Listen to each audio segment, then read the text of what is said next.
Hey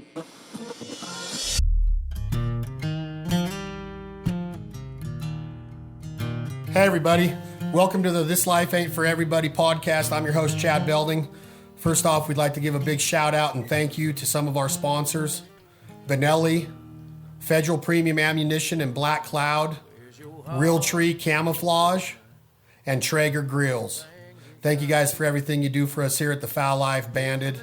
And I want to introduce my first guest here to kick off This Life Ain't For Everybody. I've known this cat for about probably 15 or 16, 17 years. I've known his dad and him for about the same amount of time. I accredit both of them with driving my passion for waterfowl hunting, conservation, duck calling, goose calling is on the stage competitively as well in the field. It's John David Stanley, excuse me. His dad is Dave Stanley, who's a renowned worldwide, around the world, just known for fly fishing, duck hunting, conservation leader. And John David's following in his footsteps. John David, thanks for being here. Thanks for having me. John David, this life ain't for everybody. Your life is pretty interesting along those lines. Give me an idea of your life starting in April. My life starting in April, basically, I start getting all my stuff together to go to Alaska, where I fish from May through October. And October comes, and then obviously the worst thing that's ever happened to both of us, the waterfowl bug starts to get you. What happens once you leave Alaska? So I leave Alaska, I generally go down to Killam, where my dad has Killam Waterfowl Outfitters, and hunt with him for a little while, and then the beginning of November I start guiding in Texas. And I'm there until February. And when you say Texas, first of all, you say kill them. That's in Alberta. Yes. So you start killing some ducks and geese with your dad, David Stanley, and kill them at his outfitting service up there in Alberta, Canada. Then you work your way down. You end up at Ranger Creek Outfitters in Texas. Ranger Creek Goose. Yep. Ranger Creek Goose. And you're a guide there. You're running hunts for speckled belly geese, lesser Canada geese, snow geese, sandhill cranes, and puddle ducks, right? Mm-hmm. And give me just a little bit of information about what you got going down in Texas. Man, Texas is neat. So where we are, it's very similar to where you and I grew up hunting in the Stillwater Marsh in Nevada. It's a small area that holds a lot of birds. And when the geese get there, they come to the peanut country, and it's maybe 25 square miles, and there will be 150 or 200,000 little Canadas there, plus another 50 or 60,000 specks, and that's. So it's really known for its lesser Canadas. Yeah. And you talk about being a guide or a quote-unquote outfitter in the waterfowl industry or any kind of hunting or fishing. The life of a guide is not always glorious. I mean, you get to see a lot of cool things with Mother Nature and put a smile on a lot of your clients' faces. But, I mean, it's late night scouting. It's early mornings getting up and getting the decoy rigs ready, the trucks warmed up, the frost and the ice off the windshields, getting the dogs fed, getting them prepped for that day's hunt. But there's also a lot of things that you can't, plan for. You might have a motor breakdown. You might have a flat tire. You can't get your boat started. That all falls on the shoulders of a guide. And talk a little bit, though, about the life of a guide and why it takes a special kind of person with that passion for the outdoors to really be a successful guide. Well, I think you say it best when you call it a passion, because it is. It's guiding looks very glamorous to people that hunt or fish on the weekends. They're like, oh, you get to hunt and fish every day. I hunt and fish less for myself now than I ever have because I'm always taking people. I mean, I get to go see it, but I personally am not hunting or fishing. I'm facilitating that for somebody else, and it's There's you don't want to break it down to hourly wage. I can tell you that.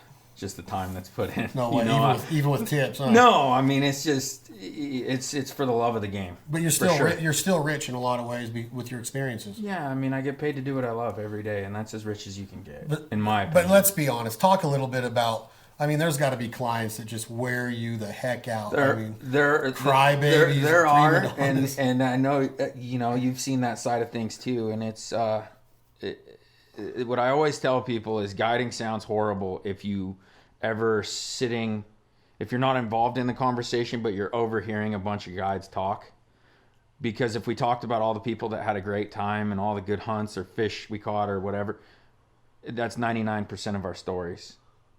So when you get a bunch of guides together, what you hear are the horror stories. The guys that I mean, Alaska, they catch a 70-pound king, and it's not, it wasn't 80, so it wasn't big enough. Well, most people in their life have never caught a king that big, no different than the people that, in hunting. I mean, I've been doing it a long time. Like this, I just finished, this was my 17th season guiding. I've been guiding full time. And how old are you? I'm 33. You're 33. I've been God, guiding. I've been guiding since I was 17. So, 17 years old, you start guiding. Let's talk a little bit about what brought us together. Your dad, Dave Stanley. When I think of Dave Stanley, and he's been on the Fowl Life, he's been around us. He's been a huge supporter of Bandit. He's helped us even develop some of our product line with apparel and some of our innovation in our wader line. When you hear the name Dave Stanley, the first thing people say, they don't even accredit him to fishing or hunting. It's always, he's one of the best guys ever born. He's just a sweetheart of a man. He's just an awesome person. You're very lucky to have a dad like that. Your sister Katie, your mom Janet, you guys had a close-knit outdoor family. Your dad's the president of the Heritage, the historic Canvasback Gun Club in Nevada, out in the Fowl and Stillwater Marsh. It doesn't come any more historic than the Canvasback. But as far as fly fishing goes, as far as the places he's been, as far as the things he's seen in nature, from being in Canada to South America to New Zealand to catching fish on fly rods all over the world, plus his duck hunting adventures, plus we haven't even started in on rifle hunting or now archery hunting. I mean, the guy's killed desert sheep, bighorn, Rocky Mountains. He's killed Californians. He's got a Grand Slam, or does he? No. He hasn't got the Grand Slam yet. He still needs a stone and a doll. He needs a stone and a doll. So, I mean, he's just one of those guys that he's a renaissance man of hunting, is how I explained it. He can cook. He can put a camp together to entertain somebody. He can blow a duck call, a goose call, a turkey call. He can bugle in an elk. He can cow call. He can predator call. He's been on tons of episodes of Dead Dog Walking with Clay and Clint and Alex and the guys. I mean, talk a little bit about what it was like just being able to watch him do his thing growing up with him. Growing up, I think it was, you take a lot of stuff for granted because you just don't realize how special it is because it's just normal for you, right? But growing up and starting guiding and obviously being away from home a lot since I was 17, I realized how special all the things my dad is very confident at are. I mean, from organizing events, we put on the DU Green Wings thing for, 10 years at the club. He organized that along with being the president of the Canvasback, sitting on the Division of Wildlife Board for a little while. Yeah, I mean, he's organized the Nevada State Duck and Goose. Yeah, you guys did that for a while. Nevada Waterfowl Duck Zone. He's been a part of everything. And he's very involved in it. And to say he's a jack of all trades is really an understatement. There's very few people that are as proficient as he is at all the things he does. Yeah, and he does it in such a humble, quiet manner, which I wish all of us did it like that. Yep. Nobody, when people meet your dad, they're like, this is just a normal dude. But you go hunting with him, you're like, this isn't a normal dude. Right. This dude is a killer, and he can catch a fish, whether it's a nymph or a dry fly. He knows how to match the hatch. He can hunt a fish down and catch it like it's nobody's business. Yeah, when nobody else is catching fish. Yeah. The guys that worked for him in his fly shop used to say that when it would rain hard, he could go catch a fish in a puddle in the parking lot. Yeah, and he could. Mm-hmm. Probably could. In talking about him, and I want you to keep hitting on that though, is that that's passion right there, and that's what motivated me when I was around somebody like your dad. Is they make you want to become better because you look at him and you're like, man, I want to be able to cast a fly rod like that. Man, I want to be able to hit a double cluck like that on a goose collar. I want to be able to hit a feed chuckle on a mallard single reed call like he does. And besides that, everything that he's done entrepreneurial wise and business wise, his passion for conservation didn't end with just going on a duck hunt or a fishing trip. He owned the Reno Fly Shop, and he still outfits and guides trips out of Truckee, California, on the Little Truckee River, the main Truckee River, Pyramid Lake. He's one of those guys that, if I said, hey, I want to go to the southern tip of Mexico and catch whatever fish I can on a fly rod, he'd go, I've been there and done it. Let's go tomorrow. Mm-hmm. And he just gets it done. And that's what I've always loved about your dad, is that he doesn't say no to anything. He's always there to help you. And then once he's there, he's like, hey, you want to go fishing? Let's change that tire and then let's go fishing. And everything with your dad always revolved around that unity, that camaraderie. And we'll get to see him tonight and talk, and we're going to be with him all weekend this weekend running boats in the Stillwater Marsh. And that's what turns me on about a guy like your dad, is that he has been such an influence to so many kids and girls and boys and men. When I met him, I was 24. and he still influenced the heck out of my life, you know. And I was kind of set in my ways by then, and now I find myself, hey, what would Dave do? So, you know, kudos to the Stanley family. Talk a little bit about what gets you fired up. You've competed in the World Goose. You've been the World Goose Calling Junior Champion. You've competed against Hunter Grounds and Kelly Powers and Iverson and all the guys that are known as the short reed goose calls. You've competed in Stuttgart several times. You've placed in the top 10. You've been in the finals so many times in the World Championship duck calling at the Wings Over the Prairie Festival in the duck capital of the world, Stuttgart, Arkansas. You've won tons of regionals. You've won tons of goose. You could build a boat out of all the wooden plaques you've won. We used to joke about that with your career. How do you get fired up to go onto a platform like that, get on a stage? And was it a song you listen? What song would you listen to get fired up when you go guiding or when you were getting ready for competition? Man, it would always change. You know, a lot of times before calling contest, before the Worlds, I didn't really listen to much music because I was so practiced and I was super focused. A lot of times for goose calling contests, I was much more relaxed about. I don't know why. I think it's because I could walk around on stage. Yeah, you didn't have to. You can get that nervousness out while you're blowing the call. You know, I'd listen to anything from White Zombie to Leonard Skinner. Like, it just depended on the mood I was in, right? Like, it just anything to get yourself jacked up. But contest calling, I miss it. I don't get to do it as much as I used to just because I'm gone. I'm in Alaska when most of the contests happen. That is the best description of why we waterfowlers hunt in the world, because there's no waterfowl seasons open. Those calling contests strictly happen so that we can all get together and hang out and have that camaraderie of a hunting camp during the off season. You know, and it gets blown out of proportion sometimes. I feel as though I was lucky in the generation I grew up calling against. I mean, I grew up calling against the best that's, in my opinion, that's ever walked across the goose calling stage. I mean, Hunter's the best. And he's a very, very good friend of mine. He and Tim we've been close for a long time. Yeah, I love them both. You know, so getting to grow up calling against him and, you know, Wade Walling and Kelly Powers and Bill Saunders and really the heavyweights of what goose calling is today. It was pre-YouTube, so everybody learned how to do it from going to contests and getting their butt handed to them. Yeah. You know, I mean, there was no sitting at home and watching videos and then figuring out, and then you're the new kid that shows up. They definitely have an advantage of getting content today, for sure. Oh, that and broke in guts. I mean, I remember when you and I were contest calling, like the hours you had to spend to get guts to where they needed to be. Years, not hours, years. Yeah, I mean, it was, but you know what I mean? Remember everybody be like, oh, yes, put a compressor on it and let it compress. No, it doesn't do it the same.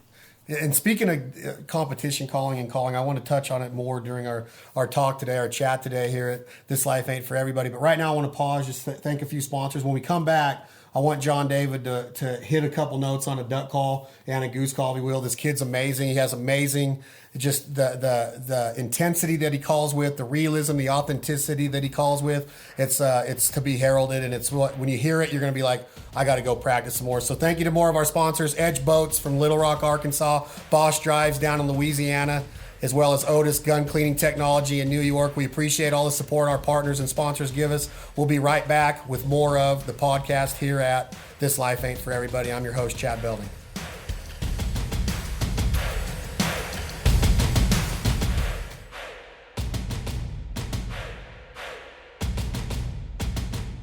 All right, we're back, guys. This Life Ain't For Everybody podcast. I'm Chad Belling. I'm here with John David Stanley from Reno, Nevada. He's probably the most all-around killingest, fish catchingest dude I know, besides, like we talked about, his dad, Dave. But like I promised before the break, I want John David to touch just a little bit, a few notes, and you guys will just see the control. That's the number one thing that I think about when I hear John David call, not just power, but the control he has and how he demands birds to do what he wants them to do when it comes to chasing mallard ducks or Canada geese, as well as what he would do to impress judges. So let's start with the duck call a little bit. Just give me 15 seconds of a note, 20 seconds of a note. Don't show off too much, because I don't want everybody out there thinking, oh my God, he's way better than Chad will ever dream of being, which you are, but let me hear it a little bit. You're nervous, I could tell.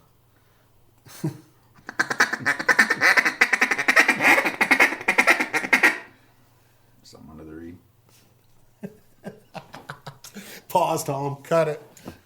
I mean, you got a world-class duck calling guy, and you ask him to blow a duck call, and he sticks the first note. Yeah, you stuck the first note. Oh, my God. You stuck the first note. Let me hear it. Go.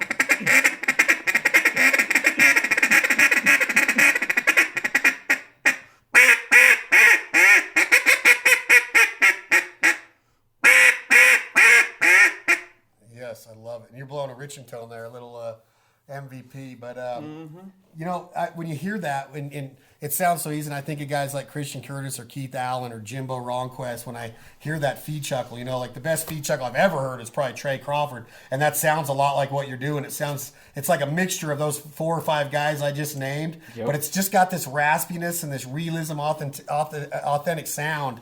And, you know, when you're talking about controlling ducks, and a lot of guys can't see what you're doing, but I'm watching you, and I can just tell you're picturing what the ducks are doing. How important is visualization with you when you're hunting? It's very important, and obviously the more you get to do it, the more you get to see things. But coming back to my dad, where I was lucky in the hunting calling aspect was my dad knows how to read birds. And you can be the best call operator in the world, but if you can't read birds, it really when you talk about reading birds, you're talking about instincts, timing, you need to know body language, what posturing. sound, when to make it, where they need to be when you make that sound to make them come to where you want them to be. Yep.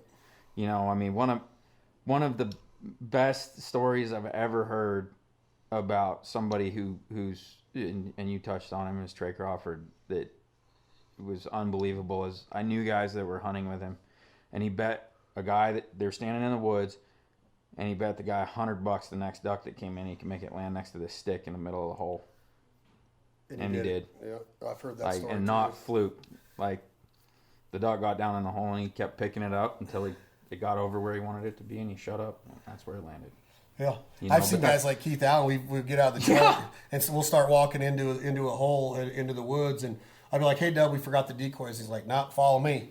And we go in there, and we don't have a decoy, we don't have a jerk string, we don't have anything. And he's got mallards falling through the trees just based on, and he talks about it like this, is that's why the duck calling is so proficient in places like Arkansas, because they're not seeing decoys when they're flying over that timber. They're hunting up that call. Mm-hmm. And that's why callers became so good and proficient and authentic down in Arkansas, because the better you were, you had to be good to get those ducks to come into the woods. Yeah. And when I hear guys like him or my buddy Joel Wicker, who hunts with us at Prairie Wings a bunch, they control ducks without any visual going on. Now, if it's cloudy and they can pick you apart, that's a different story. Mm-hmm. The other thing that they taught me is that when they're kicking water in Arkansas in the flooded timber, everybody's like, oh, that's making your decoys move. No. That's for sound. It's for sound. An audio thing for those ducks, because they hear that. Ducks' wings hitting the water, splashing around, fighting amongst each other. You know, ducks are real greedy, so they're always pushing into each other. And Keith's like, no. When they over the top of you, you kick the water, you slap the tree, it's all audio for that duck to hear, because they're hunting up sound. Because when it's sunny, they can't see down. They can't see your decoys down there. So when they hear that,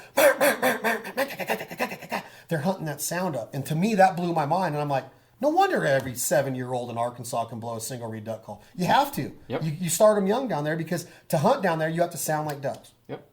And that's, if you take that mentality and you take it into your duck hunting elsewhere in the country, or your goose hunting, or your turkey hunting, whatever you're hunting, authentic sounds is so important, because I've never got off at shooting a duck at 60 yards, or a goose at 50 yards, or a turkey at 70 yards, or a coyote at 400 yards with a rifle. I'm not a very good shot with a rifle. I'd rather get him at 80 yards and smoke him with a 22-250, or be even better, 20 yards and shoot him with a Benelli, right? You know, with a shotgun. So that if you sound like animals, you trust your instincts, like you're saying, read their body language, let them be animals and let them hunt you up. Mm-hmm. Don't always be so eager to pull the trigger. Let them hunt you up for a while. That and I think a lot of times it is with, I see a lot with the up and coming callers in particular. You know, it's okay to be quiet sometimes. Yeah. You don't got to call the whole time. No. You just got to call in. Coyote hunting is the best example of that, because I've done it with you guys, and obviously, I mean, we used to do it a lot. Is once you got them coming, you really, you know, unless you're hunting somewhere that's high pressure and there's a lot of people around you, you really don't have to do much. No. Just enough to keep them interested. Yep. You know, Coyotes, it's lip smacks. Yep. Like, and it's timing. I mean, it is. It's reading what it's a Rolodex in your head, and it's like, all right, I need to make this sound now. Yeah. And it's the same with birds. Yeah. And like, you don't have to be yelling at them if they're starting to work right. You know, when they're way up there, the ducks or a coyote's way out there, and they're working you, and they can hear that sound. A coyote can pinpoint sound like no other animal I've ever seen. Oh. Ducks are very good at it too. Ducks can be a mile high up there, and they hear you, and all of a sudden they're right over the top of your hole in the trees. They can pinpoint sound like crazy. And I think you hit the nail on the head with that. Is a lot of people don't realize how good waterfowl's hearing is, and you don't. I will say I didn't notice it until I lived in Arkansas, because hunting in a marsh, like I'm hunting high pressure areas most of the time. There's other people around. And so you're really trying to keep them on a string, and I know they can see me until you get to the timber, and like you said, you break a flock of ducks, and then you sit there and chatter, and the next thing you know, there's people all around you calling, and those ducks fall right in the hole right in front of you. Like, yeah, that's what amazes me about hunting, is that if you let them be the animal they are, you trust your instincts and you're patient with them.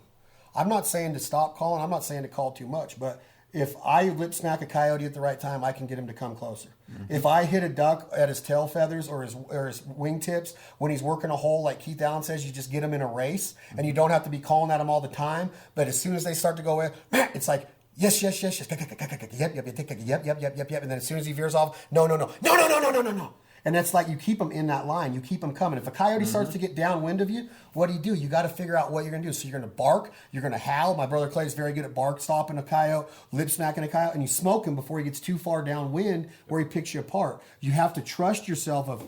They're the wild animals. They're out there hunting us now, and you got to let them do that. Don't get so fired up and nervous to where you're trying to find them in the scope and try to shoot them at 700 yards, because to me, there's nothing to. If you want to shoot at 700 yards an animal, my opinion, I might make some people mad, go out and shoot still.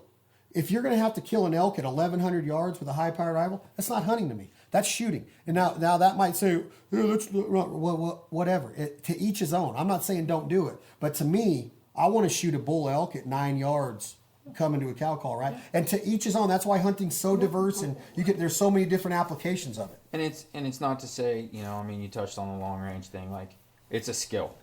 Big time skill. But it's not hunting. And the guys, I have some friends that do it in Texas, and they'll be the first ones to say, they're like, it's shooting. To me it is, and I just think if you're going to shoot a goose at 80 yards, I've always asked myself, what are you going to do with another goose? You got to clean it. There's a lot of responsibility that comes with that. Why do you hunt over the decoys that we hunt over to shoot birds at 80 yards? Let them work. And if it's not that goose that you kill, who cares? Kill the birds that you trick, and kill the ducks, kill the coyotes that you trick. I don't want to shoot at something 900 yards away and take a chance of ever crippling it. It's going to take me an hour to get to where it is just to start the blood trail to try to find it if I cripple it. I don't want to do that. I want to get them right up tight, a clean, ethical, harvestable shot to where they're smoked. And that's the responsibility of a hunter, in my opinion, is that if you're going to take on the responsibility of being a hunter, and you're going to aim a gun at an animal and try to dispatch that animal and take its life to provide for your family and friends through the bounty and processing and butchering and getting it on the grill and eating it, then you have a responsibility to clean it, to kill it ethically, and to not let it suffer. Absolutely. And that's where duck hunting and goose hunting, dogs come in. You don't want to lose a cripple, because it's going to happen. There's going to be crossfire. You're going to wing a bird once in a while. But high probable shots at 15 to 30 yards of a guy that's proficient in decoying, scouting, calling, movement, motion, ripples on the water, whatever it is, get them tight and dispatch them quick. That's what the responsibility of a hunter is, in my opinion. So there's a lot of ways to look at it. You can jump shoot, you can pass shoot, you can decoy, you can archery hunt, rifle hunt, you can muzzle loader hunt, you can even spear hunt now. You can do whatever you want. But just get in a position to where that animal dies quick. Yep. And I think you touching on, let them get as close as possible. For people like us, and it should be the goal of all waterfowlers that truly love it. Like, I understand if you don't have the money for all the decoys. It's an expensive game. Big time. It is. But if you go out and you let them work, and there's a lot of times I let birds go one more swing and they don't come back. But when they do come back, my goal as Magic. a guide is to show every group of my clients something they've never seen before. Yep. And most of the time I make that happen because I wait 1 or 2 more passes. And you're And confident I in your have skills. geese landing or ducks landing 5 feet from us or landing on top of us. You know, I grabbed a snow goose out of the air with my dad. Oh, yeah. Everybody's, that thing went viral. Yeah, that was nuts. That was But awesome. you know, but stuff like that, people don't forget that was way more memorable to me than how many geese we shot. I don't even know how many geese we shot that Doesn't day, matter. and it was a pile. Doesn't matter. But it's like I have people, you know, they go, "Oh, have you seen this video?" And I'm like, "Yeah, I know that guy. That was me." Yeah. And they're like, "Oh, did you kill that goose?" I'm like, no, as a decoy hunt, like you know, that was where the fly fisherman in me took over. I fooled it as I was the puppet master. I caught it. Yeah. Like, And more importantly than being the puppet master. but I let that goose go. Like, I don't need to. You don't need to kill every I don't need goose to you kill see. him. I'm not that mad at him. And that's the thing about it is you fool them, and we kill because we want to eat it. You and me and the guys that we hang out with today, just today, we've eaten elk, whitetail, and mallard in breakfast and lunch. And we cook wild game every single day of our lives when we have the ability to. If we're home, we're travel a lot. Even when we're on the road at hunting camp, we're cooking our bounty every night for appetizers, the main course. And I feel that it is the responsibility of a hunter to make sure that the antis or other people out there that might not agree with our lifestyle, maybe they're just not educated in our lifestyle enough, and they don't understand that we truly want to live off the land. We want to go out and hunt.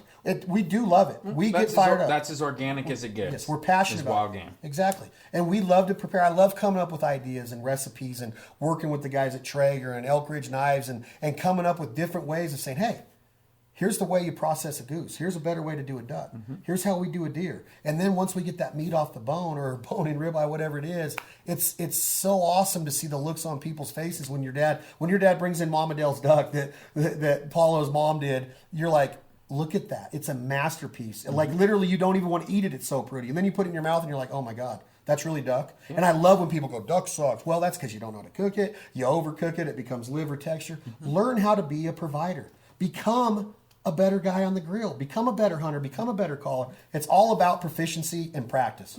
And I think a lot of it starts with, you know, the time after you take that animal or bird to when it is clean.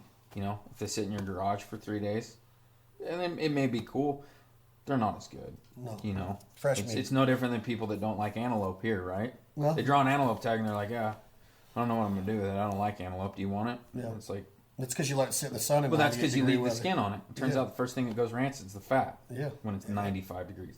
We kill them in take the August. skin It's off really of hot. Yeah. Get them on ice right Yeah. away. And that's and you know, I don't like to get on a soapbox or preach that, but I just feel that, you know, we're behind the 8 ball a lot just saying that we're a hunter. People go, really, you kill things? Well, no.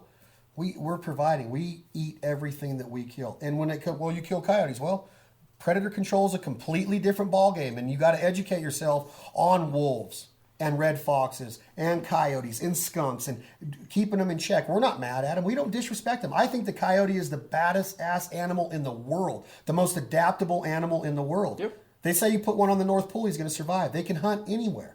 And we don't kill them because we hate them. We kill them because we understand that we have to keep them in check. Because if we didn't, they're the ultimate predator. Nobody's going to keep them in check except disease. And once disease happens, it's bad for every animal out there. Yeah, I mean, particularly Texas, Kansas, Oklahoma. You get back there, and I know you hunted back there this year.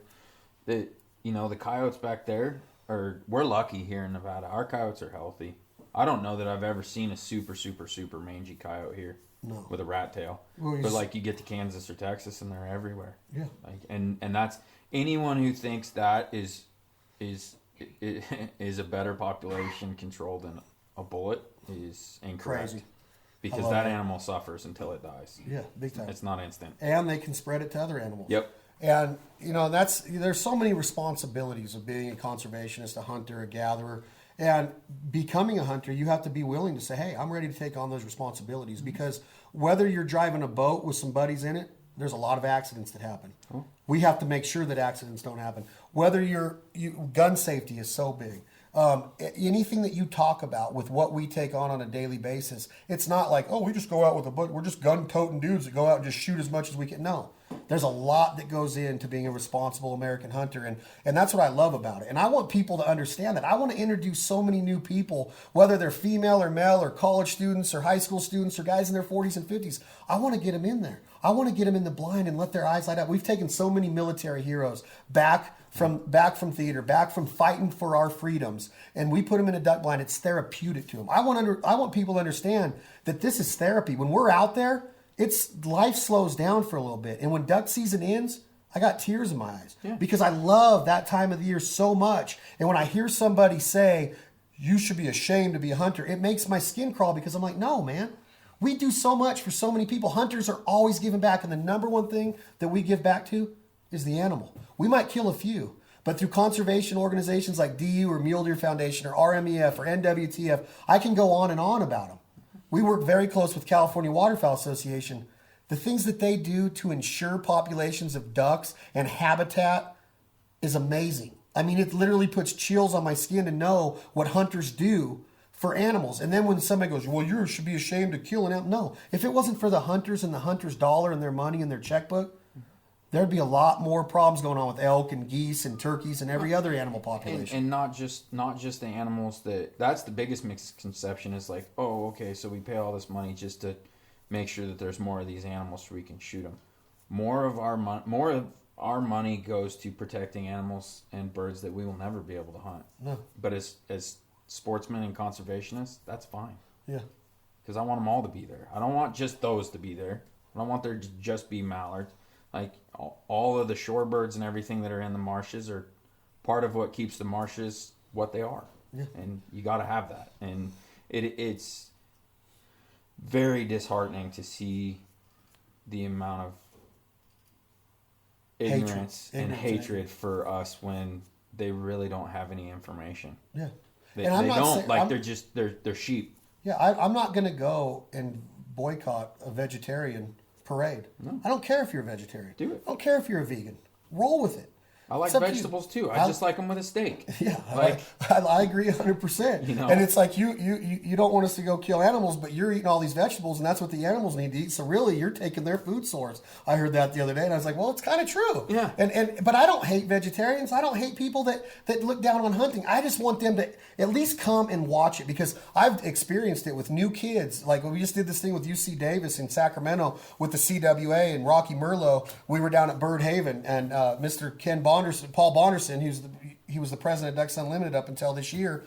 He invited us out to participate in this college campus where kids that they just got their hunter safety and shot a gun for the first time. Mm-hmm. And I'm in the blind with one of these females, and I'm looking at her face, and I'm like, this is amazing. It's transforming right before my eyes. This young lady, she was 18 or 19, is turning in to a hunter, a conservationist. She loved the pintail, the sprig, the cotton tops, the widgeon. She saw some mallards, green-winged teal, cinnamon teal. She's like, this is beautiful. And then when it came time to shoot, she wasn't scared because she understood it. She was educated that, hey, this is what hunters do. This is the responsibility they take on. And then we went and cleaned the birds. And then we ate the birds. And I'm just like, that was so unbelievable. It was so uplifting to me that these programs really work. The Green Wings you talked about with your dad, getting 50 kids between the ages of 5 and 12, 13 out in the marsh, boat drives, archery, shotgunning, duck calling, goose calling, dog work, boat safety, banding ducks, everything. Chris Nicolai, the biologist in Nevada, he's out with Bill Henry right now banding ducks. We're going to get to be with him on Monday and Tuesday. Yep. And so much goes on besides the pull of that trigger, besides the kill of that bird or that elk. So much goes on. And just come to one of our wild game feasts and see the unity and the camaraderie and the memories created, the laughs, and most importantly, the therapy. Because you let everything go. The socializing that goes on around a campfire, which was the true social media of the world, the original social media before all this. I mean, I can't even stand it. And I'm just as guilty as anybody. But being around a campfire with a highball or a cold beer, a cold Bud Light, and sitting there, listening to Keith Allen or Zach or Drake or Leith Lofton or somebody play the guitar and sing a song and have your dog laying next to you and see all the smiles and the feet kicked up on the fire pit, there's no better place on earth, I guarantee it. Whether it's the French Riviera, Italy, I don't care where you go. There's no better place in the world than Duck Camp USA, period. There's not. Agreed? Absolutely. Guys, thanks for joining us right now. We're going to be back here in a little bit with more from John David Stanley. Me and this kid could talk about things that would blow your mind. We're going to get into a little bit of music, his dad, his relationship with my brothers, his memories of my dad. We're here at This Life Ain't For Everybody podcast. I'm your host, Chad Belding. Before we break, I want to send a huge thank you out to the Outdoor Channel for everything that they do for us here at the Fowl Life and Banded Brands. We'll be right back with more of the podcast. Thanks for joining us. Back here with This Life Ain't For Everybody podcast. I'm Chad Belling with our guest, John David Stanley, and truly his life isn't for everybody. From starting in Alaska in April and May, guiding on the Kenai for salmon, and working his way all the way down the flyway to end up guiding for Ranger Creek Goose in Texas around Lubbock. A lot of highs and lows as an outfitter. His dad, Dave Stanley, could tell you all about that. But we've been, the last couple segments, we've been getting pretty serious. So let's talk about some fun things. When it comes to concerts, we both love going to concerts. We've been to a ton of them together. I'm going to go out on a limb and guess that your favorite kind of concert would be somebody along the lines of Jamie Johnson. Yeah. Are you a Jamie Johnson fan? I'm a big Jamie Johnson fan. I mean, how good is Jamie Johnson? He's amazing. Let's talk about how insane the career of Jamie Johnson is, of what he's accomplished, and more importantly, the respect, like we talked about with your dad, the respect that the peers of Jamie Johnson in Nashville, and I'm talking from the late great Merle Haggard, George Jones, to Garth Brooks, to Willie Nelson. We can keep going. Yeah. George Strait. I mean, all the people that rely on Jamie Johnson for his writing skills, his musical skills, his vocals, his voice. I personally couldn't pick a better voice in my and I love music, and I love guys from Axl Rose to Freddie Mercury of Queen, and I just love Jamie Johnson. Let's just his music, we were listening to it today with High Cost of Living and that Lonesome Song and Macon and My Way to You, and he's just one of those guys to where you're like, you don't hear about him much because he's not commercial anymore. He had a huge hit with, You Should Have Seen It in Color, and it's amazing to me that every single song that he puts out there isn't a number one on the radio, and that just shows you what's going on in country music. Is you're just like, really, that guy's amazing. Yeah. Talk to me a little bit about how you feel about him. Man, he's, what was funny is everybody thought he was this new artist when he came out with In Color. Yet those of us that listen to what would be considered old country now, he's been writing songs for long time, 25 years before he ever made his own album. Yeah. He's one talented human being, that's for sure. Yeah, he hadn't been writing quite that long. I don't want to make it sound like Jamie's 60 right now. No. Jamie, I think Jamie's like my age. I think Jamie's 42. He's right around that age. And when you think about what he accomplished with the songs he wrote, one of the big hits he wrote for George Strait was Give It Away. Yeah. He's written stuff with Trace Atkins, Blake Shelton. He's written some big time songs, but to me, what makes Jamie Johnson, or an artist like Jamie Johnson, and guys like Zach Brown, or people that write songs and then can go and have that kind of artistic ability to present that song in the right fashion with their voice, their band, their choreography, just their instrumentation, everything, that it blows me away. And I never really understood the importance of songwriting until I was, in my late 20s and matured into like going to Nashville and learning like, man, these singers are nothing without the songwriter. Yeah. But when you can take somebody like Jamie or Zach or these guys that actually sing the songs they write or write songs for other guys, or like Stapleton, he's written hits for Adele. Yeah. He's written hits for Thomas Rhett. And then you listen to his albums either with the Steel Drivers or his solo albums that he's just, he's saved country music with what he did with Timberlake on the award show. When they laid down Tennessee Whiskey and Friends of Mine, I'm like, I literally think that just saved country music, because in my opinion, country music's been going this whole other direction of like, because really, it was a collaboration, but it was still real country. Yeah, like it was. Well, Justin's from Tennessee, man. Yeah. Justin's new album, Justin's Man of the Woods new album, I mean, it's insane. And it's got a lot of bluesy, rootsy, soulful country vibe to it. Justin Timberlake is mad talent. When I watch him and you think about, oh, he used to dance with Britney Spears and then it was In Sync, and you're like, Justin Timberlake is a bad, bad dude. I mean, just watch the history of rap that he does with Jimmy Fallon. They've got like 7 or 8 editions of that, and I'm like, I want to be able to do that. Yeah. Sometimes I think I can freestyle rap, and then I watch them, and I'm like, I suck. Like, Timberlake is mad talent. Jimmy Fallon is mad talent. I love being around talented people. That's why I like sitting in the presence of somebody like you that can manhandle a duck call or a turkey call, or being around your dad with the fly rod or the duck call or the shotgun. I want to be around people that inspire me through not just talking about it, but you like Justin Timberlake can dance, he can sing, he can write, he can choreograph, he can produce. He's got a tour starting right now that's going to be huge worldwide. I just love genius, and I know that word gets thrown around a lot, but there are guys out there that we're witnessing right now, like Jamie or Bruno Mars or Justin or Chris, or there's so much genius out there in music and movie making and hunting and product and innovation, and I just love that. That's what drives me every day, is that I want to be more and more like those guys. I'm not saying that I'm envious of them or I'm jealous of them. And I hate haters, man. I don't want to be a hater. If you're doing good, I want to be like, man, good for you. I don't want to be like, Justin Timberlake sucks. No, yeah. Justin Timberlake helped save country music, in my opinion. He's awesome. He had you watch that show and you see who's on their feet watching him and Chris do their thing that night. Everyone. You could see that the blood was being pumped back into 16th and 17th Avenue on Music Row in Nashville. In my opinion, it needed that. It needed that shot of adrenaline, of oxygen to get going on the right track. And now the album of the year is Chris Stapleton. It's Miranda Lambert. It's people that are true country musicians and songwriters and innovators. And I love that. And so that's why I brought up Jamie, is that we were with Jamie last week in Nashville. He sang at one of our parties. And when I watched him get on the stage and watch the reaction of the people in the audience, I was like, so this is what it means to be a star. I mean, like, literally every phone went in the sky, and you're just like... but it's not the screaming madhouse. Everybody shuts up because they want to hear. Yeah, and that's exactly what they did. It's about the music, not about the show.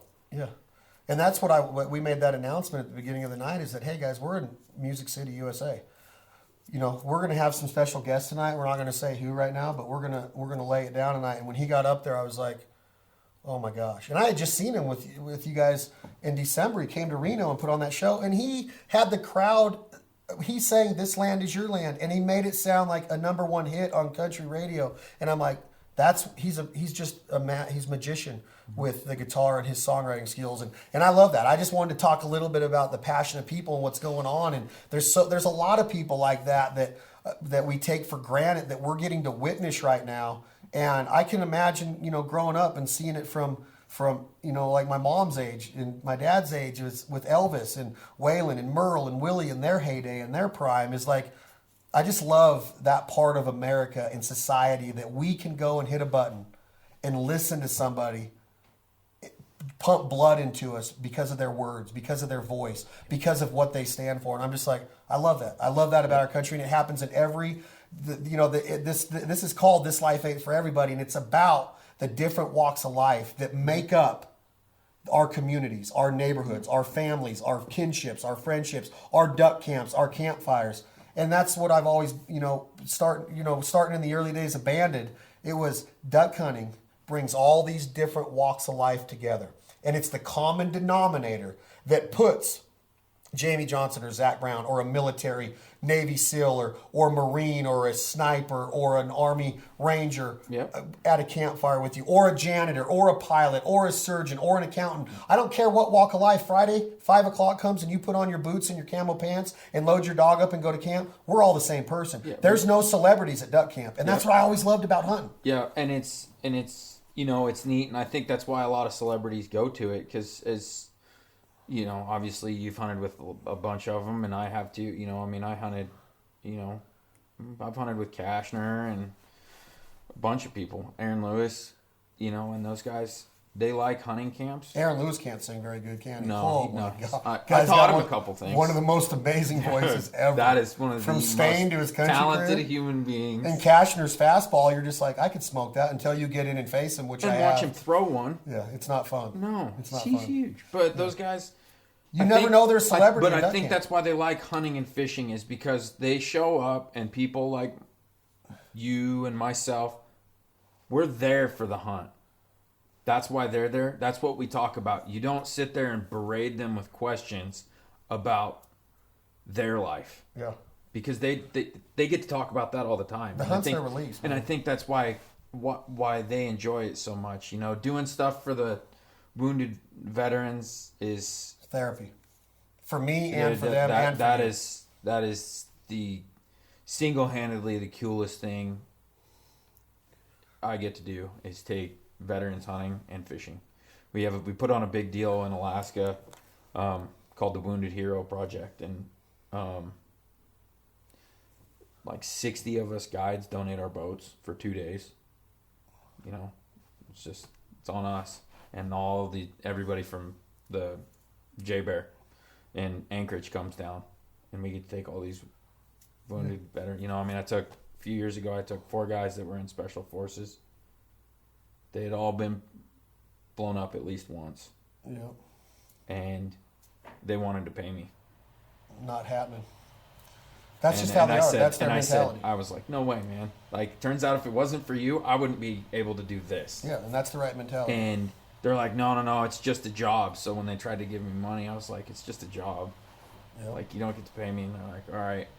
The coolest tip I've ever gotten, I got from those guys. And one of the ex-Army Rangers brought me, it's not that much. It's just a little headlamp that clips on their shoulder pack or on their helmet. Yep. And he was wearing it when he got blown up, and you can see where the shrapnel hit it. Oh, man. And he goes, you don't have a choice on this when you're taking this. Yeah, and that's how they are. That's but their mentality. it's in my blind bag. Like, that's the coolest tip I've ever got. You know, and for me, it's not I mean, obviously guides make a lot of their money in tips, but that's not what it's about. It's about, like we were talking earlier, it's about showing people something they've never seen, blowing people's minds. Like, and, you know, I'm not jaded when I go on a hunt. Like, I don't have a jaded view of what a good hunt is. You know, one bird can come in and my hands shake like a leaf, or 5,000 can come in and it shakes the same, and people look at me and I'll get done and like get the bird from my dog or whatever and set it down, and I'm sitting there shaking. They're like, you're shaking, and I was like, yeah. When I stop shaking, I'll stop doing this. Yeah, like, stop. It just... And that's all it takes to bring you back tomorrow. You could not see a duck all day, and then one green wing does it perfect, and you're like, oh my God, I can't wait. Yeah. And Tiger Woods always talked about that. I'm having the worst round of my life, get on the 18th hole, hit a perfect chip shot, still might double bogey, but that one chip shot. I know the swing's there. Yeah, I know the swing. It brings me back tomorrow. I can't wait to get back on the course. And when you think about that part of hunting that you're talking about, JD, is that's why it's the best lifestyle in the world. You can spend 2 days in duck camp with somebody and have a friendship that's so strong you'll never ever have a chance of breaking it for the rest of your life. And there's just this unity and this respect that goes into that. And when you say, like, you don't blow Cashner or Zach or Drake White or Lee, all these celebrities up with questions, it's because we don't have time to talk a lot in duck camp, because we're mesmerized by what we're getting to witness through Mother Nature and the ducks and the wind and the leaves falling and the dogs, and seeing a dog shake or swim with the mallard, or the smell of that boat motor, or just knowing that you're in duck country, duck camp USA. That's what our lifestyle's about. And that this podcast isn't about, hey, rah, look at us, we're hunters and we want you to hunt and we're defending what we do. No. This life isn't for everybody. We're not saying that you should be a hunter, but at least get to understand, to the point to where you understand what a hunt or being in hunting camp can provide for somebody. Because I've had people come to hunting camp that don't hunt at all. Mm-hmm. Like Zach's photographer, Andy Sapp at Southern Ground in Georgia, never hunted in his life. Comes to duck camp, he can't wait to get back there every year in Arkansas now. And it's not about the kill. It's about the brotherhood, the kinship, the camaraderie that's going on there, and the respect and the therapy that it provides for somebody, to where you're in a place where your cell phone doesn't work, and you're like, you can see that when you're out there with a veteran and he's watching the sky and the sun come up and those ducks work and that dog swim back with a mallard, you know that he's at where he wants to be. And I'm sitting there going, this is more therapeutic than any couch doctor could ever provide for me. And there's no, particularly the ones that have just got back from an active duty and been through hell and back, literally. Just, you can watch their body relax from the time you meet them in the morning until half an hour after the sun comes up. Yeah. They're a completely different person. Yeah. And over the course of an hour and a half of setting up decoys and blinds, and then the sun comes up, and it literally, like, it's amazing. Yeah, it's hard to talk about. It's until you've done it, until you've literally introduced and you've somebody. seen that. Yeah. And it's you not and even, you watch them, you watch their shoulders relax, and then it's like a whole new person comes out of them. Because we take it for granted what they do and what they go for and how they're feeling when they get And back what here. they've been through. Yeah, and what they're going through when they come back. No matter if they're back with their family or not, they still face a lot of obstacles of getting, back in society and acclimated again, and being in the woods, being in a duck blind, being in the turkey woods, where it is, being in a boat fishing for walleye in South Dakota at Waw Bay. It gives them that sense of, man, I needed this, and even if it's just for that day, that's okay. Yep. And you take them again, and you take them again, and that therapy is right there for our side of it too. Because when I see how it's treating them and what it's letting them experience, I'm like, this is what I was put here to do. This is what hunting is. It's not about saying I am the best hunter or the best duck caller. Ego is out the door. If you develop an ego because you're a good hunter, you got issues. Because we're blessed to do this. We're not entitled to do this. And entitlement comes in many forms. Entitlement's a problem. It sucks, and it's a bad thing. And to it's have. a problem in the world that I'm in, because I'm a guide. I'm an outfitter for all intents and purposes. Like I rely on those, and I rely on the fish and the birds or the big game, whatever it may be that I'm guiding for. And you watch people, and you realize, it comes back to the guiding game is why a lot of people don't like guides, and it's because people get possessive of birds. How are you gonna say those are your geese? They're not. Somebody beats you to a field, you get beat to a field. Yeah. It's not that big a deal, and that's that entitlement, and it's terrible. It ruins it. It ruins everything. We've It ruins everything. It ruins been guilty sports. of it. It ruins everything. And we've all been guilty at it at some point in our life at one time or another. And you're exactly right. And I'm glad you brought that up. And we talk about that word. We have, Eric Church's song, "To Kill a Word," is that word should have been in there. That word should have been in that song when Eric wrote it, or whoever wrote "To Kill a Word."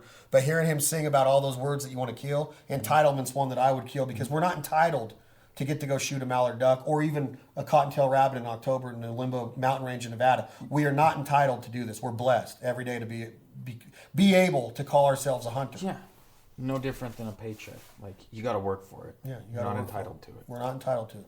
And that sense of entitlement's running rampant through our it's terrible through our society right now. And we got to get back. We got to get back to free, like Drake talks about. We got to get back to our roots. We got to get back to living off the land and executing and analyzing a situation and setting forth some short-term goals and long-term goals, and making yourself really brings a group of people together to reach those goals and maximize the potential of that group of people. And I think that once you start to apply the entrepreneurial spirit of America in business and what it takes to grow a brand or grow a team or become a winning team or win a championship or develop a hunting camp that has a successful season year after year because of your application, because of your preparation, your farming habits, everything that you do.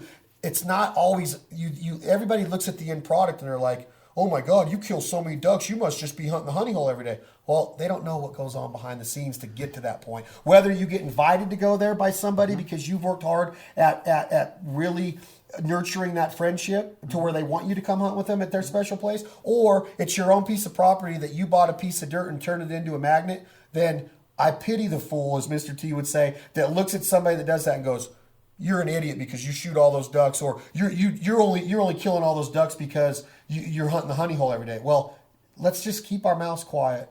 Let's wake up earlier, develop a work ethic, go kick some butt every day, and develop that livelihood for yourself. And worry about yourself. Don't worry. Don't talk about.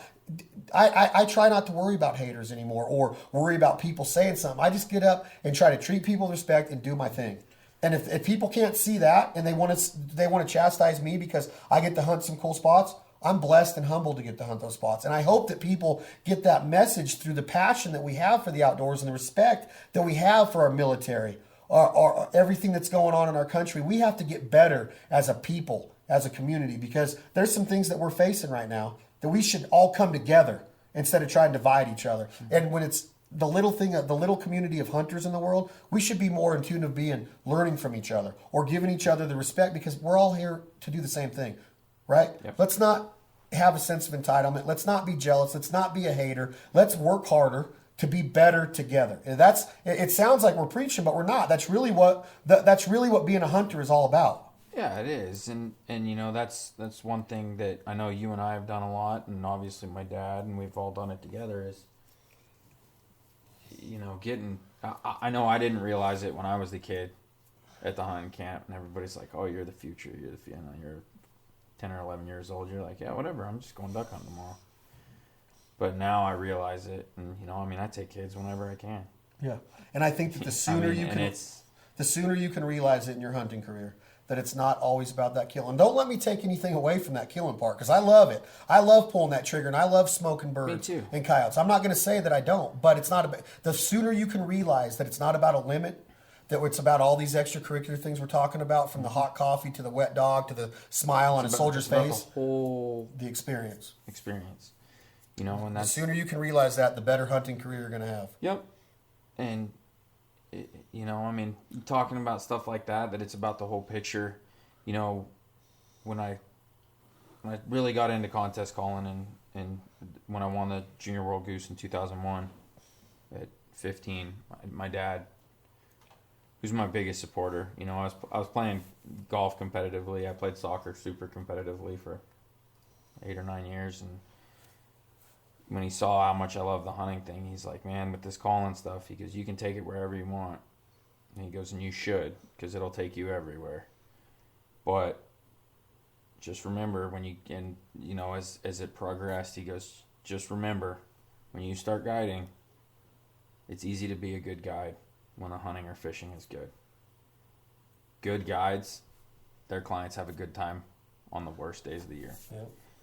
And it's because you make all that important, the hanging out at camp, cooking them dinner. Like, just, you know, I mean, I don't know how many times at camp, when I was a few years ago when I was working in Kansas, you know, I'd have guys that are like, oh, Goose is no good except for jerky. And I was like, all right. Yeah, we'll see. I make Momadels, cook them, and they're like, it's not what? Goose. That's not Goose. Uh-huh. Yeah, it is. You know, but stuff like that, it's the whole experience for them. You know, hanging out with customers is awesome. I love meeting people just like you. You get to hunt all over the place, and I love meeting people from different areas and seeing how they do things and how they cook and everything else. And that's all you have to do is hang out with them at camp. It's guidance. The hours aren't easy. The job is easy itself. I get to deal with people on vacation every single day I go to work. Yeah. How hard is it? Can't be that hard. It's raining. Oh, well. Yeah. Let's go get muddy. Put on your Gore-Tex. Let's roll. Yeah. You know, but... Put on your bandit, JD. Put on your bandit. Jesus criminy. And I'm telling you, I'm right there with you. And I've guided, you know, I've guided, I've owned outfitting companies, and I love it. I mean, I remember I took a lot out of Keith Allen and Christian back when they had their waterfowl outfitter in Missouri, in the Boot Hill in southeast Missouri, and everybody had a blast when they came to camp. And it was about the guitar playing at night. It was about the camaraderie, the joking, and we just need to get back to the place and find our roots of why do we hunt, and we need to figure out. It's not all about the pile. It's not all about the pile all the time. And when you hear slogans like that, you're like, yeah, we can make a pile once in a while, but I would rather make somebody laugh or smile. And that's what I think that everybody can do. And I'm not saying you can't get that through a pile of dead birds, but really a pile of dead birds is a lot of work, and you better take on that responsibility of cleaning them and cooking them and eating them. And again, not everybody's going to cook them, clean them, and eat them, or kill them, clean them, cook them, and eat them. Maybe not everybody, but I've turned a lot of people on, just like you were talking about. Brandon Adams, a great friend of mine in Arkansas, was like, "There's no way this is duck. That's beef tenderloin." And me and Joel Wicker are like, That's mallard duck that was killed this morning in the Mitchell hole at Prairie Wings, Stuttgart, Yeah. Arkansas, USA. I promise you. He's like, nope, that is beef terror. I'm like, Brandon, it's freaking duck. And nobody ever believes you. And that's what I love about hunting camp is that you can like sit there and have an argument about the meat you're eating because you can make it taste that good. And so let's just end it on a couple fun things. I got a couple questions. I don't want you to start. I don't want you stopping and thinking. I want you to tell me the first thing that comes to your mind. Best duck to hunt. Way too long. That's you really hard, can't pick man. one. All right, best goose to hunt. Snow geese. Best goose caller you ever competed against. 100 grounds. Best goose caller of all time. 100 grounds. Best duck caller you've ever competed against. John Stevens, hands down. Come on. Come on. I don't know if there's anybody better of all time than John Stevens. You competed against him a lot. Who is it? Come on. You take Best it I've ever competed against? Yeah. Probably John. Stevens? Yeah. All right. Best duck caller you've ever hunted with. Besides me. Go. Bobby Joe Willie. Bobby Joe Willie, the man with 3 first names. Really? Bobby Joe Willie in Arkansas. Better than Jimbo? The man can read. Better birds, than dude. John? Better than Trey? Trey, Bobby Joe, and Jimbo. Well, I would have to go with Christian Curtis, Keith Allen, Joel Wicker are right. Like they can kill them. They can kill them. I know a lot of good duck callers. I've been with you. I haven't hunted with you in a few years. I would say in the woods, those would be my 3. You're one of the top guys ever of calling ducks and killing them. Your dad, I can remember hunting in the cane at the Canvasback Club with your dad, and he'd be like, "Watch this," and he would let go of that jerk rig, and I'm like, "Why aren't you calling?" And he's like, "You can call. I'm going to create motion. We'll work together as a team, and we're going to kill these mallards." And he goes, "All right, hit the note." And then he lets go of that jerk rig, and the ripple start, and those ducks went, whoof, and they cupped up, and their wingtips were touching, and their feet came down, big orange migrator feet that had just gotten there, blood pumping through them. And your dad said, "Get them." And I was like, and that picture's still on your dad's wall at Canvasback. I'm probably 26, 27 years old. So I still look about that age. Yeah, No, that was about 5 years ago. Yeah. Let's just leave it at that. It's about 5 years ago. But I'm 99. telling you, that picture I look at, I'll see it this weekend when we're down there running the boats. I'm like, I remember that day so vividly. I could literally walk up to a canvas and paint that day and that hole and where we were. You in the remember boat. where you hunted? Yeah. Where? Freeman. Lund. No, Freeman. Lund 2. No, The last Freeman. duck my dad shot was banded. No, Freeman. Freeman. Telling you. Let's talk for your dad tonight. All right, next question. Favorite meal? Ducks. Ask me. What's your favorite meal? Sushi. Best song ever recorded? Ooh. Too hard. Best Adam Sandler movie?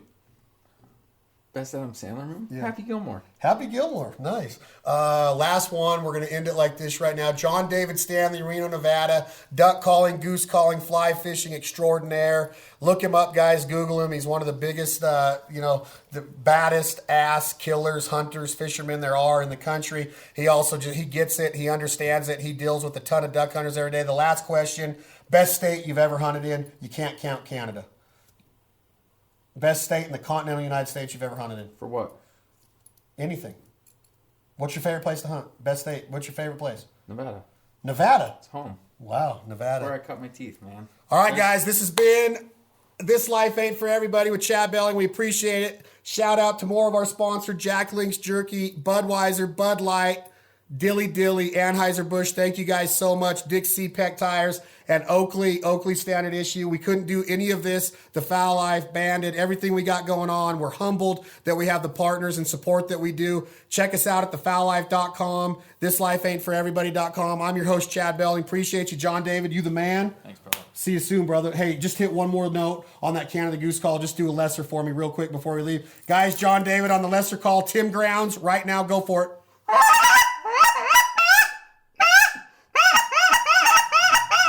Oh, yes. I got goosebumps. I appreciate you, brother.